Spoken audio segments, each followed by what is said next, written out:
Hi hello ನಮಸ್ಕಾರ ಎಲ್ರಿಗೂ welcome back to my YouTube channel. ನಾನು ನಿಮ್ಮ ಭವ್ಯ. ಇದು ಬಂದು ಯುಗಾದಿ ಹಬ್ಬದ ದಿನದ ವ್ಲಾಗು. ಎಡಿಟಿಂಗ್ ಎಲ್ಲ ಮಾಡಿ ಅಪ್ಲೋಡ್ ಮಾಡೋದು ಸ್ವಲ್ಪ ಲೇಟ್ ಆಯಿತು. ಅಂದರೆ 1ನೇ ತಾರೀಕಿಂದ ಮಕ್ಳುಗಳಿಗೆ ಸ್ಕೂಲ್ ಕೂಡ ರಿಓಪನ್ ಆಯ್ತಲ್ಲ, ಹಾಗಾಗಿ ನನ್ನ ಮಗಳು ಬೇರೆ ಚಿಕ್ಕವಳು, ಇನ್ನು ಫಸ್ಟ್ ಟೈಮು ಈಗ ಈ ವರ್ಷದಿಂದ ಸ್ಕೂಲಿಗೆ ಅಡ್ಮಿಷನ್ ಮಾಡಿರೋದು. ಸೊ ಅವಳಿಗೆ ಅಡ್ಜಸ್ಟ್ ಆಗೋದಕ್ಕೆ ಸ್ವಲ್ಪ ಲೇಟ್ ಆಯಿತು. ಹಾಗೆ ನನಗೂ ಕೂಡ ಸ್ವಲ್ಪ ಕೆಲಸಗಳೆಲ್ಲ ಜಾಸ್ತಿ ಆಯಿತು. ಅಂದರೆ ಅವಳಿಗೆ ರೆಡಿ ಮಾಡಿ ಸ್ಕೂಲಿಗೆ ಕಳಿಸಿ ಹೋಗೋದು ಕರ್ಕೊಂಡು ಬರೋದು, ಈ ಥರ ಸ್ವಲ್ಪ ಕೆಲಸ ಜಾಸ್ತಿ ಆಯಿತು, ಬ್ಯುಸಿ ಅದೇ. ಹಾಗಾಗಿ ವಿಡಿಯೋ ಅಪ್ಲೋಡ್ ಮಾಡೋದು ಸ್ವಲ್ಪ ಲೇಟ್ ಆಯಿತು, ಪರವಾಗಿಲ್ಲ. ಇವತ್ತು ಆಗ್ತಾ ಇದ್ದೀನಿ ಯುಗಾದಿ ಹಬ್ಬದ ದಿನದ ವ್ಲಾಗು. ನಮ್ಮ ಮನೆಯಲ್ಲಿ ಯಾವ ರೀತಿಯಾಗಿ ಸಿಂಪಲ್ಲಾಗಿ ಹಬ್ಬನ ಸೆಲೆಬ್ರೇಟ್ ಮಾಡಿದ್ವಿ ಅಂತ ಹೇಳಿ. ಇವತ್ತು ಸ್ವಲ್ಪ ಬೇಗನೆ ಎದ್ದು ಮನೆ ಕೆಲಸ ಎಲ್ಲ ಮುಗಿಸ್ಕೊಂಡು ಆಲ್ಮೋಸ್ಟ್ ಮನೆ ಒರೆಸಿ ಗುಡಿಸಿ ಎಲ್ಲನೂ ಮುಗಿಸ್ಕೊಂಡು ಈಗ ರಂಗೋಲಿ ಹಾಕೋಣ ಅಂತ ಬಂದೆ. ನಾನು ರಂಗೋಲಿ ಹಾಕಕ್ಕೆ ಹೊರಗಡೆ ಬಂದ ಕೂಡಲೇ ಮಕ್ಕಳು ಕೂಡ ಎದ್ದು ಹೊರಗಡೆ ಬಂದ್ಬಿಟ್ರು. ಅವ್ರು ಎದೊಳದ್ರೊಳಗಡೆ ರಂಗೋಲಿ ಮುಗಿಸ್ಕೊಬಿಡೋಣ ಅಂತೇಳಿ ಅಂದ್ಕೊಂಡೆ, ಬಟ್ ಆಗಿಲ್ಲ. ಸರಿ ಅಂತೇಳಿ ಕೂರಿಸ್ಕೊಂಡು ಅಲ್ಲೇ ಪಕ್ಕದಲ್ಲೇ ರಂಗೋಲಿನ ಹಾಕ್ಕೊತಾ ಇದ್ದೀನಿ. ಚಿಕ್ಕದಾಗಿ ಈ ಥರ ಮಾವಿನಕಾಯಿ ಡಿಸೈನಲ್ಲಿ ಹಾಕ್ಕೊತಾ ಇದ್ದೀನಿ. ಇಲ್ಲಿ ವಿಡಿಯೋ ಮಾಡ್ತಾ ಇರೋದು ಬಂದು ನನ್ನ ಮಗ ಅಪ್ಪು. ಸ್ವಲ್ಪ ಚೆನ್ನಾಗಿ ಮಾಡಿಕೊಟ್ಟಿದ್ದಾನೆ, ಪರವಾಗಿಲ್ಲ. ನೋಡ್ತಾ ಇರ್ಬೋದು ಫೈನಲ್ ಆಗಿ ಈ ಥರ ಕಾಣ್ತಾ ಇದೆ. ರಂಗೋಲಿ ಯಾವ ರೀತಿಯಾಗಿ ಬಂದಿದೆ ಅಂತೇಳಿ ಕಮೆಂಟ್ ಮೂಲಕ ತಿಳಿಸಿ. ರಂಗೋಲಿ ಎಲ್ಲ ಬಿಟ್ಟಿದ್ದಾದಮೇಲೆ ಈಗ ನಾನು ಫ್ರೆಶ್ ಅಪ್ ಆಗಿ ಬಂದಿದ್ದೀನಿ. ಮಕ್ಳುಗಳಿನ್ನೂ ಸ್ನಾನ ಮಾಡಿಲ್ಲ, ಅಂದರೆ ಅವ್ರಿಗೆಲ್ಲ ಎಣ್ಣೆ ಹಚ್ಚಿ ಸ್ವಲ್ಪ ಲೇಟಾಗಿ ಮಾಡಿಸೋಣ ಅಂತೇಳಿ. ಅಡುಗೆ ಕೆಲಸ ಎಲ್ಲ ಮುಗಿಸೋದ್ರಲ್ಲಿ ತುಂಬ ಲೇಟ್ ಆಗಿಬಿಡುತ್ತೆ. ಹಾಗಾಗಿ ಈಗಲೇ ರೆಡಿ ಮಾಡಿದ್ರೆ ಮತ್ತೆ ಎಲ್ಲ ಗಲೀಜು ಮಾಡ್ಕೊತಾರೆ. ಸ್ವಲ್ಪ ಲೇಟಾಗಿ ಮಾಡಿಸೋಣ ಅಂತೇಳಿ ಫಸ್ಟ್ ಅಡುಗೆ ಮಾಡೋದಕ್ಕೆ ಬಂದಿದ್ದೀನಿ ನಾನು ಫ್ರೆಶ್ ಅಪ್ ಆಗಿ. ಇವತ್ತು ಏನೆಲ್ಲ ಸ್ಪೆಷಲಾಗಿ ಮಾಡ್ತೀನಿ ಸ್ವಲ್ಪ ಕ್ಲಿಪ್ಪಿಂಗ್ನ ಆ್ಯಡ್ ಮಾಡಿದ್ದೀನಿ ಅಷ್ಟೇ. ಡೀಟೇಲಾಗಿ ರೆಸಿಪಿನೆಲ್ಲ ಏನು ಶೇರ್ ಮಾಡ್ಕೊಂಡಿಲ್ಲ, ಅಂದರೆ ಬ್ಯುಸಿ ಇರುತ್ತೆ ನೋಡಿ. ಸ್ವಲ್ಪ ಅಡುಗೆ ಎಲ್ಲ ಮಾಡುವಾಗ ವೀಡಿಯೋ ಮಾಡ್ಕೊತಾ ಕೂತಿದ್ರೆ ಈ ಕಡೆ ವೀಡಿಯೋನೂ ಮಾಡೋಕ್ಕಾಗಲ್ಲ ನೀಟಾಗಿ, ಈ ಥರ ಅಡುಗೆನೂ ಮಾಡೋದಕ್ಕಾಗಲ್ಲ, ಆ ರೀತಿಯಾಗಿ ಆಗಿಬಿಡುತ್ತೆ. ಹಾಗಾಗಿ ಸ್ವಲ್ಪ ಕ್ಲಿಪ್ಪಿಂಗ್ನ ಆ್ಯಡ್ ಮಾಡ್ಕೊಂಡಿದ್ದೀನಿ ಅಷ್ಟೇ. ಈಗ ನಾನಿಲ್ಲಿ ಫಸ್ಟಿಗೆ ಕಾಳನ್ನೆಲ್ಲ ಬೇಯೋದಕ್ಕೆ ಇಟ್ಕೊತಾ ಇದ್ದೀನಿ, ಕಾಳುಗೊಜ್ಜು ಮಾಡೋಣ ಅಂತ ಹೇಳಿ. ನೈಟಲ್ಲಿ ನೆನೆ ಹಾಕೋದನ್ನ ಮರೆತೋಗ್ಬಿಟ್ಟಿದೆ. ಸೊ ಬೆಳಿಗ್ಗೆ ಎದ್ದ ತಕ್ಷಣ ನೆನಪಾಗ್ಬಿಡ್ತು. ಹಾಗಾಗಿ ಬೆಳಿಗ್ಗೆ ಎದ್ದ ತಕ್ಷಣವೇ ನೆನೆ ಹಾಕಿದೆ, ಒಂದು 2 ಅವರ್ ನೆನೆದಿದೆ. ಹಾಗಾಗಿ ಇನ್ನೊಂದು ಸ್ವಲ್ಪ ಬೇಯಿಸ್ಕೊಳ್ಳೋಣ ಅಂತೇಳಿ ಕುಕ್ಕರಲ್ಲಿ ಹಾಕೊಂಡು 2 ವಿಷಲ್ ಕೂಗಿಸ್ಕೊತಾ ಇದ್ದೀನಿ. ನಾನು ಈ ಕಡೆ ಅಡುಗೆ ಕೆಲಸದಲ್ಲಿ ಬ್ಯುಸಿ ಇದ್ದೆ. ಮತ್ತು ನನ್ನ ಹಸ್ಬೆಂಡು ಕೂಡ ಜಿಮ್ ಎಲ್ಲ ಮುಗಿಸ್ಕೊಂಡು ಹಾಗೆ ಬರ್ತಾ ಈ ಥರ ಬೇವಿನ ಸೊಪ್ಪು ಮತ್ತು ಮಾವಿನ ಸೊಪ್ಪು ಎಲ್ಲನೂ ತೊಗೊಂಡು ಬಂದಿದ್ದು ತೋರಣಕ್ಕೆ ಬೇಕಂತ ಹೇಳಿ ಬರ್ತಾ ತೊಗೊಂಡು ಬಂದಿದ್ರು. ಹಾಗೆ ಬಂದ ಕೂಡಲೇ ತೋರಣನ ರೆಡಿ ಮಾಡ್ತಾ ಇದ್ದಾರೆ. ಅದಕ್ಕೆ ಅಪ್ಪು ಮತ್ತು ಚೆರಿ ಇಬ್ಬರು ಹೆಲ್ಪ್ ಮಾಡ್ತಾ ಇದ್ದಾರೆ ಅವ್ರ ಪಪ್ಪನಿಗೆ. ನೋಡ್ತಾ ಇರ್ಬೋದು 3 ಜನನೂ ತುಂಬ ಎಂಜಾಯ್ ಮಾಡಿಕೊಂಡು ಆ ಕೆಲಸನ ಮಾಡ್ತಾ ಇದ್ದಾರೆ. ಚೆರಿಮ್ಮ ಏನು ಮಾಡ್ತಾ ಇದ್ದೀ? ಮೂತಿ ನೋಡು, ಮೂತಿ ನಿನ್ ತಲೆ ನೋಡು. ಏನ್ ಮಾಡೋದು ಗೊತ್ತೇ, ಇವು 6ನು ಇಲ್ಲಿ ಅಂಟಿಸ್ಬಿಟ್ಟು ಇವಳನ್ನ ಎತ್ತಿ ಹಿಂಗ ಹ್ಯಾಂಗ್ ಮಾಡ್ಬಿಡೋದು, ನ್ಯಾತಾಕೋದು ಹಿಂಗೆ. ಹಾಗೆ ಅಡುಗೆ ಮಾಡ್ತಾನೆ ಈ ಥರ ಸ್ವಲ್ಪ ಅಲ್ಲಿ ಇಲ್ಲಿ ಕ್ಲಿಪ್ಪಿಂಗ್ಸ್ಗಳನ್ನ ತೊಗೊಂಡಿದ್ದೀನಿ. ಈಗ ತೋರಣ ಎಲ್ಲ ಅವರು ರೆಡಿ ಮಾಡ್ಕೊಂಡಿದ್ದಾದಮೇಲೆ ಈ ಥರ ಬಾಗಿಲಿಗೆ ಕಟ್ಕೊಂಡಿದ್ದಾರೆ. ಇಲ್ಲಿ ನೋಡ್ತಾ ಇರ್ಬೋದು, ಇದು ಡಬಲ್ ಡೋರ್ ಇರೋದ್ರಿಂದ ಸ್ವಲ್ಪ ಜಾಗ ಅಷ್ಟೊಂದು ನೀಟಾಗಿ ಕಾಣಿಸಲ್ಲ ಕಟ್ಟಿದ್ರೆ ಅದು ತೋರಣನ. ಹಾಗಾಗಿ ಇಲ್ಲಿ ಗಣೇಶನ ಫೋಟೋ ಕೂಡ ಹಾಕ್ಸಿದ್ದಾರೆ, ಚೆನ್ನಾಗಿದೆ. ಇದು ಸ್ಟಿಕ್ ಮಾಡ್ತಾರೆ ನೋಡಿ, ಅದನ್ನು ತೊಗೊಂಡು ಬಂದಿದ್ರು. ಅದನ್ನು ಸೈಡಲ್ಲಿ ಸ್ಟಿಕ್ ಮಾಡಿ ಅದಕ್ಕೆ ಈ ಥರ ತೋರಣನ ಕಟ್ಕೊಂಡಿದ್ದಾರೆ. ಮತ್ತು ಈ ಸೈಡು ಗುಜರಾತಲ್ಲಿ ಈ ಥರ ಯುಗಾದಿ ಸೆಲೆಬ್ರೇಷನ್ ಎಲ್ಲ ಏನೂ ಇರೋದಿಲ್ಲ. ಈ ಕಡೆ ಏನಂದರೆ ನವರಾತ್ರಿ ಅಂತ ಸೆಲೆಬ್ರೇಟ್ ಮಾಡ್ತಾರೆ. ಯುಗಾದಿ ಹಬ್ಬದಿಂದ ಹೊಸ ವರ್ಷದಿಂದ 9 ದಿನ ನವರಾತ್ರಿ ದುರ್ಗಿಯರ ಪೂಜೆನ ಮಾಡ್ತಾರೆ. 9 ದಿನ ಆ ರೀತಿ ಸೆಲೆಬ್ರೇಟ್ ಮಾಡ್ತಾರೆ. ನಮ್ಮ ಥರ ಈ ಥರ ಸೆಲೆಬ್ರೇಟ್ ಮಾಡಲ್ಲ ಯುಗಾದಿ. ಯಾರ ಮನೆಯಲ್ಲೂ ಹಬ್ಬದ ವಾತಾವರಣನೇ ಇರಲಿಲ್ಲ ಅವತ್ತು. ನಾವೊಬ್ಬರೇ ಮಾಡ್ತಾಯಿದ್ವಿ ಅನ್ನೋ ಫೀಲ್ ಇತ್ತು.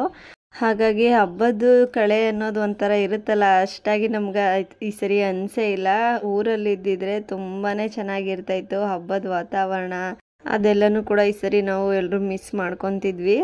ಹಾಗೆ ಮತ್ತು ನಾನಿಲ್ಲಿ ಒಬ್ಬಟ್ಟಿಗೆ ಕನಕನ ರೆಡಿ ಮಾಡ್ಕೊತಾ ಇದ್ದೀನಿ. ಇನ್ನು ಹೂರ್ಣ ಬಂದು ಹಿಂದಿನ ದಿನವೇ ರೆಡಿ ಮಾಡ್ಕೊಂಡಿದ್ದೆ. ಈ ಸರಿ ಬೇಳೆ ಒಬ್ಬಟ್ಟು ಮಾಡ್ತಾಯಿಲ್ಲ. ನನ್ನ ಹಸ್ಬೆಂಡು ಬೇಳೆ ಒಬ್ಬಟ್ಟು ಬೇಡ, ಕಾಯಿ ಒಬ್ಬಟ್ಟನ್ನೇ ಮಾಡು, ಸ್ವಲ್ಪ ತಾನೇ ಮಾಡೋದು, ಕಾಯಿ ಒಬ್ಬಟ್ಟನ್ನೇ ಮಾಡಿಬಿಡು ಅಂತ ಹೇಳಿದ್ರು. ಹಾಗಾಗಿ ನಿನ್ನೆ ಸಂಜೆನೇ ಹೂರ್ಣ ಎಲ್ಲ ರೆಡಿ ಮಾಡಿ ಇಟ್ಕೊಂಡಿದ್ದೆ, ಸ್ವಲ್ಪ ಈಸಿ ಆಗಲಿ ನೆಕ್ಸ್ಟ್ ಡೇಗೆ. ಎಲ್ಲ ಕೆಲಸ ಒಬ್ಬಳೇ ಮಾಡೋದಕ್ಕೆ ತುಂಬ ಲೇಟ್ ಆಗಿಬಿಡುತ್ತೆ, ಪೂಜೆ ಎಲ್ಲ ಲೇಟ್ ಆಗಿಬಿಡುತ್ತೆ ಅಂತೇಳಿ ಅದೊಂದನ್ನು ಮಾತ್ರ ಮುಂಚೆನೇ ರೆಡಿ ಮಾಡಿ ಇಟ್ಕೊಂಡಿದ್ದೆ. ಹಾಗಾಗಿ ಈಗ ಸ್ವಲ್ಪ ಕನಕ ಎಲ್ಲ ರೆಡಿ ಮಾಡ್ಕೊತಾ ಇದ್ದೀನಿ. ಇದು 1 ಅವರ್ ಅರ್ಧ ಗಂಟೆ ನೆಂದರೆ ಚೆನ್ನಾಗಿ ಬರುತ್ತೆ ಒಬ್ಬಟ್ಟು ಅಂತೇಳಿ ಮುಂಚೆನೇ ಕಲಸಿಟ್ಕೊತಾ ಇದ್ದೀನಿ. ಕಾಳುಗೊಜ್ಜಿಗೆಲ್ಲ ಹಾಕಿದ್ದೀನಿ. ಅದು 1-2 ವಿಷಲ್ ಬಂದರೆ ಕಾಳುಗೊಜ್ಜು ಕೂಡ ರೆಡಿ ಆಗುತ್ತೆ. ತೋರಣದ ಕೆಲಸ ಎಲ್ಲ ಮುಗಿಸ್ಕೊಂಡು ಈಗ ಎಣ್ಣೆನ ಹಾಕ್ಕೊಂಡು ಮಸಾಜ್ ಮಾಡ್ಕೊತಾ ಇದ್ದಾರೆ. ಅಂದರೆ ಅವ್ರ ಪಪ್ಪ ಇಬ್ರಿಗೂ ನೀಟಾಗಿ ತಲೆಗೆಲ್ಲ ಹರಳೆಣ್ಣೆ ಬರುತ್ತೆ ನೋಡಿ, ಅದನ್ನೆಲ್ಲ ಹಾಕಿ ನೀಟಾಗಿ ಮಸಾಜ್ ಎಲ್ಲ ಮಾಡ್ತಾ ಇದ್ದಾರೆ ಇಬ್ರಿಗೂ. ಇವರಿಬ್ರಿಗೆ ಹಚ್ಚಿ ಸ್ವಲ್ಪ ಹೊತ್ತು ಒಂದು ಅರ್ಧ ಗಂಟೆ ಬಿಟ್ಟು ಆಮೇಲೆ ಸ್ನಾನ ಮಾಡಿಸೋಣ ಅಂತ ಅಂದ್ಕೊಂಡು ಫಸ್ಟಿಗೆ ಇವರಿಬ್ರಿಗೂ ಹಚ್ತಾ ಇದ್ದೀನಿ. ಇವರಿಬ್ರು ಅವ್ರ ಪಪ್ಪನ ಕೈಲಿ ಚೆನ್ನಾಗಿ ಎಣ್ಣೆ ಮಸಾಜ್ ಎಲ್ಲ ಮಾಡಿಸ್ಕೊಂಡ್ರು. ನೆಕ್ಸ್ಟ್ ಇವ್ರ ಪಪ್ಪನಿಗೆ ಸ್ವಲ್ಪ ನಾನು ಕೂಡ ತಲೆಗೆಲ್ಲ ಎಣ್ಣೆ ಹಾಕ್ತೆ. ನಾನು ಕೂಡ ಮುಂಚೆನೇ ಸ್ನಾನ ಮಾಡುವಾಗ ಸ್ವಲ್ಪ ಎಣ್ಣೆ ಎಲ್ಲ ಹಾಕ್ಕೊಂಡು ಸ್ನಾನ ಮಾಡಿದೆ. ಯುಗಾದಿ ಹಬ್ಬದ ದಿನ ಈ ಥರ ಎಣ್ಣೆ ಎಲ್ಲ ಹಚ್ಕೊಂಡು ಸ್ನಾನ ಮಾಡೋದು ಒಂಥರ ಅಭ್ಯಂಜನ ಸ್ನಾನ ಮಾಡೋದು ತುಂಬಾ ಒಳ್ಳೆಯದು. ಅಂದರೆ ಇಲ್ಲಿವರೆಗೂ ಚಳಿಗಾಲ ಇರುತ್ತೆ, ಚಳಿಗಾಲ ಎಲ್ಲ ಹೋಗಿ ಇನ್ನು ಮುಂದೆ ಬೇಸಿಗೆಗಾಲ ಸ್ಟಾರ್ಟ್ ಆಗುತ್ತೆ. ಹಾಗಾಗಿ ಬೇಸಿಗೆಗಾಲ ತುಂಬಾ ಬಾಡಿಗೆ ಹೀಟು. ಹಾಗಾಗಿ ಎಣ್ಣೆನ ಈ ಥರ ಹರಳೆಣ್ಣೆ ಎಲ್ಲ ಹಚ್ಕೊಂಡು ಸ್ನಾನ ಮಾಡೋದ್ರಿಂದ ಬಾಡಿ ಸ್ವಲ್ಪ ಕೂಲ್ ಆಗುತ್ತೆ, ತಂಪಾಗುತ್ತೆ ಅಂತ ಹೇಳಿ. ಮತ್ತು ನಮ್ಮ ಒಂದು ಈ ಥರ ಹಬ್ಬದ ದಿನಗಳಲ್ಲಿ ಏನಾದರೂ ಒಂದು ಆಚರಣೆ ಸಂಪ್ರದಾಯಗಳಲ್ಲಿ ಎಲ್ಲನೂ ಕೂಡ ಮೂಢನಂಬಿಕೆನೇ ಆಗಿರೋದಿಲ್ಲ.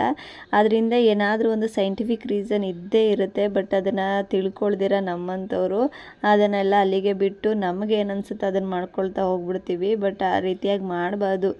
ಏನಾದರೂ ಒಂದು ಸೈಂಟಿಫಿಕ್ ರೀಸನ್ ಇದ್ದೇ ಇರುತ್ತೆ. ಹಿಂದಿನ ಕಾಲದ ನಂಬಿಕೆ ಆಚಾರ ವಿಚಾರಗಳನ್ನೂ ಕೂಡ ನಾವು ನಡೆಸ್ಕೊತಾ ಹೋಗಬೇಕಾಗತ್ತೆ.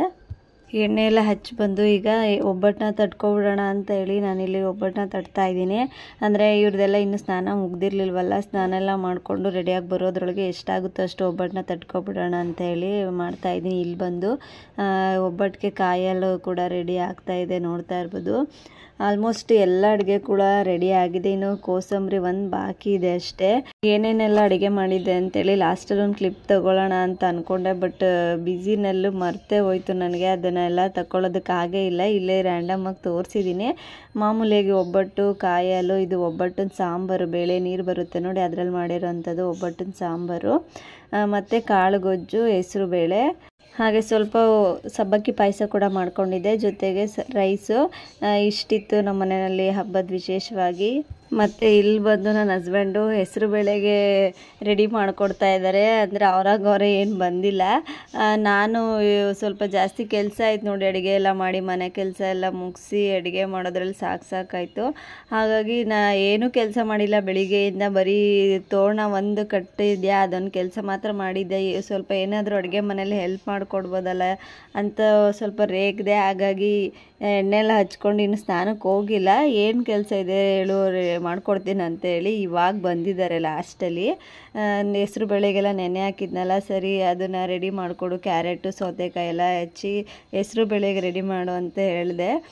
ಬಂದು ಸೌತೆಕಾಯಿನೆಲ್ಲ ಹಚ್ಕೊತಾ ಇದ್ದಾರೆ, ಕ್ಯಾರೆಟ್ ಎಲ್ಲ ತುರ್ಕೊಂಡು. ಅಂದರೆ ಈ ಥರ ಹಬ್ಬದ ಟೈಮಲ್ಲಿ ಯಾರಾದರೂ ಒಬ್ಬರು ಹೆಲ್ಪ್ಗಿದ್ರೆ ಮಾತಾಡಿಕೊಂಡು ಏನೋ ಒಟ್ಟಿನಲ್ಲಿ ಆರಾಮಾಗಿ ಬೇಗ ಅಡುಗೆ ಮಾಡ್ಬೋದು, ಕೆಲಸಗಳನ್ನ ಕೂಡ ಮಾಡ್ಕೋಬೋದು. ಒಬ್ಬರೇ ಮಾಡ್ತೀವಿ ಅಂದರೆ ಒಂಥರ ಬೋರ್ ಆಗಿಬಿಡುತ್ತೆ, ಮತ್ತು ಇರಿಟೇಷನ್ ಆಗುತ್ತೆ. ಎಲ್ಲ ನಾವೇ ಒಬ್ಬರೇ ಮಾಡ್ತಾಯಿದ್ದೀವಲ್ಲ, ಯಾರೂ ಹೆಲ್ಪಿಗಿಲ್ಲ ಅಂತ ಹೇಳಿ ಸ್ವಲ್ಪ ಇರಿಟೇಷನ್ ಕೂಡ ಆಗುತ್ತೆ. ನನಗೂ ಕೂಡ ಹಾಗೆ ಅನಿಸಿದ್ದು ಇವತ್ತು. ಸ್ವಲ್ಪ ನನ್ನ ಹಸ್ಬೆಂಡ್ಗೆ ಆ ಥರ ಮಾತಾಡಿದೆ.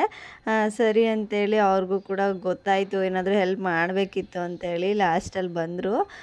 ಸೌತೆಕಾಯಿ ಹೆಸರು ಬೇಳೆ ಮಾಡೋದಕ್ಕೆ ಸೌತೆಕಾಯಿ ಎಲ್ಲ ಇದು ಮಾಡಿ ಹೆಚ್ಚಿಕೊಟ್ಟು ಅದನ್ನು ರೆಡಿ ಮಾಡಿಕೊಟ್ರು. ಮತ್ತು ಇಷ್ಟೆಲ್ಲ ಕೆಲಸಗಳನ್ನ ಮಾಡುವಾಗ ನನಗೆ ನೆನಪಾಗ್ತಾ ಇದ್ದಿದ್ದೆ ನನ್ನ ಅಮ್ಮ. ಯಾಕಂದರೆ ಅವರು ಎಲ್ಲ ಕೆಲಸಗಳನ್ನೂ ಆಚೆ ಕೆಲಸಗಳನ್ನೂ ಮುಗಿಸಿ ಆಮೇಲೆ ಇಷ್ಟೆಲ್ಲ ಕೆಲಸಗಳನ್ನೂ ಕೂಡ ಮಾಡ್ತಾಯಿದ್ರು ಹಬ್ಬಗಳಲ್ಲಿ.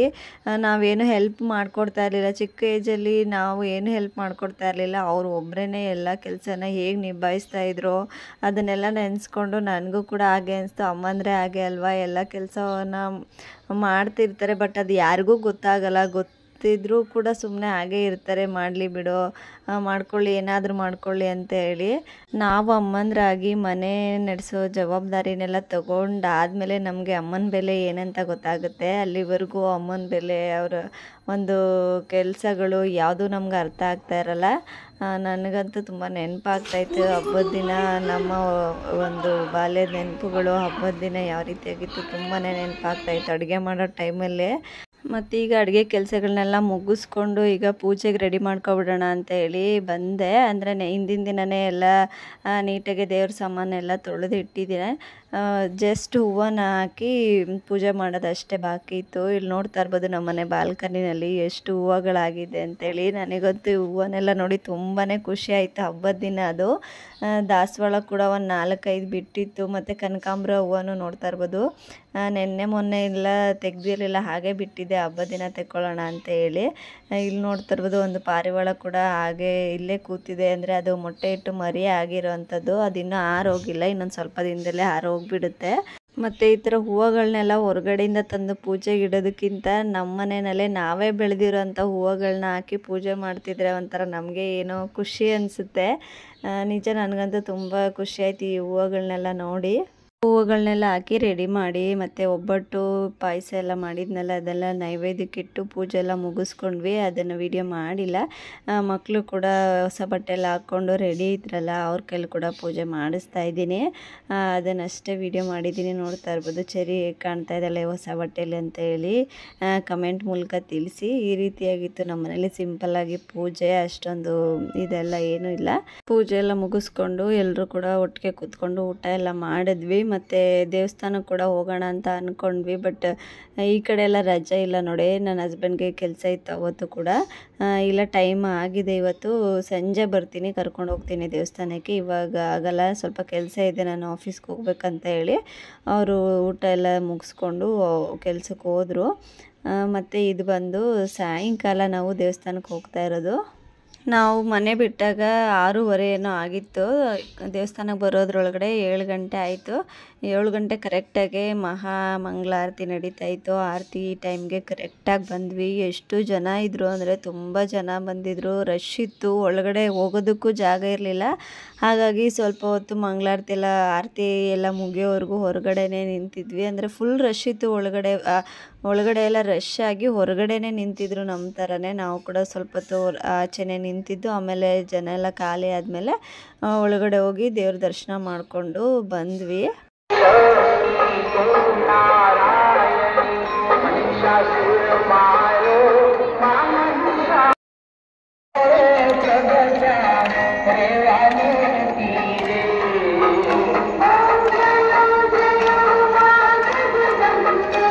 ದೇವ್ರ ದರ್ಶನ ಎಲ್ಲ ಮುಗಿಸ್ಕೊಂಡು ಹೊರಗಡೆ ಬಂದು ಹಾಗೆ ಒಂದು ಫೋಟೋ ಕೂಡ ತೆಗೆಸ್ಕೊಂಡ್ವಿ.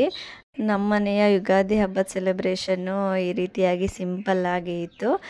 ಪೂರ್ತಿಯಾಗಿ ಯಾರ್ಯಾರೆಲ್ಲ ವಿಡಿಯೋ ನೋಡಿದ್ದೀರ ಎಲ್ರಿಗೂ ಕೂಡ ತುಂಬ ತುಂಬ ಥ್ಯಾಂಕ್ಸ್ ಅಂತ ಹೇಳ್ತಾ, ಯಾರಾದರೂ ಸಬ್ಸ್ಕ್ರೈಬ್ ಮಾಡ್ಕೊಳ್ಳದೆ ವಿಡಿಯೋ ನೋಡ್ತಾ ಇದ್ದರೆ ಬೇಗ ಹೋಗಿ ಸಬ್ಸ್ಕ್ರೈಬ್ ಮಾಡಿಕೊಂಡು ವಿಡಿಯೋ ನೋಡಿ. ಮತ್ತು ನನ್ನ ಒಂದು ಈ ವ್ಲಾಗ್ ಬಗ್ಗೆ ನಿಮ್ಮ ಅನಿಸಿಕೆ ಅಭಿಪ್ರಾಯ ಏನಾದರೂ ಇದ್ದರೆ ಕಮೆಂಟ್ ಮೂಲಕ ತಿಳಿಸಿ ಅಂತ ಹೇಳ್ತಾ ಮತ್ತೆ ಸಿಗ್ತೀನಿ ಇನ್ನೊಂದು ಹೊಸ ವ್ಲಾಗ್ ಜೊತೆ. ಜೈ ಶ್ರೀರಾಮ್.